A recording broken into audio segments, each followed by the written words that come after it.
اللہ تعالیٰ قرآن عزیز کے اندر خود ایک مقام پر اپنے ایک ولیہ کا، ایک نبی کی ماں سیدہ مریم، ان کی ولادت کا پورا واقعہ اللہ تعالیٰ قرآن عزیز کے اندر بیان کرتا ہے،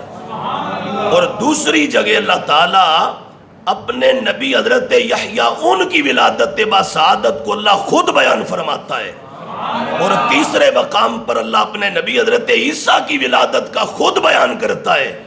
تو اگر نبی کی ولادت کا بیان کرنا معاذ اللہ غلط ہوتا، معاذ اللہ ناجائز ہوتا،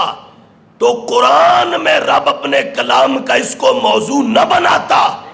معلوم ہوا یہ کسی طرح بھی ناجائز نہیں ہے، جائز ہے، مستحب ہے،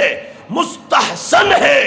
بڑا محبوب عمل ہے، اور بڑا ہی پیارا عنوان اور موضوع ہے۔ تو اگر مریم کی ولادت کا ذکر، اگر یحییٰ نبی کی ولادت کا ذکر، اگر عیسیٰ پیغمبر کی ولادت کا ذکر، یہ اگر مستحسن اور ایک اچھا موضوع ہے، تو ان سب کے جو آقا و مولا حضور تاجدار کائنات علیہ السلام ہے، پھر ہمیں کہنے دیجئے ان کی ولادت کا ذکر وہ کائنات کا سب سے اعلیٰ اور سب سے پاکیزہ عنوان ہے، وہ ایسا عنوان ہے کہ جو اللہ رب العالمین کو بھی پسند ہے، اور حضور نبی پاک علیہ السلام کو بھی اس عنوان کا بیان پسند ہے۔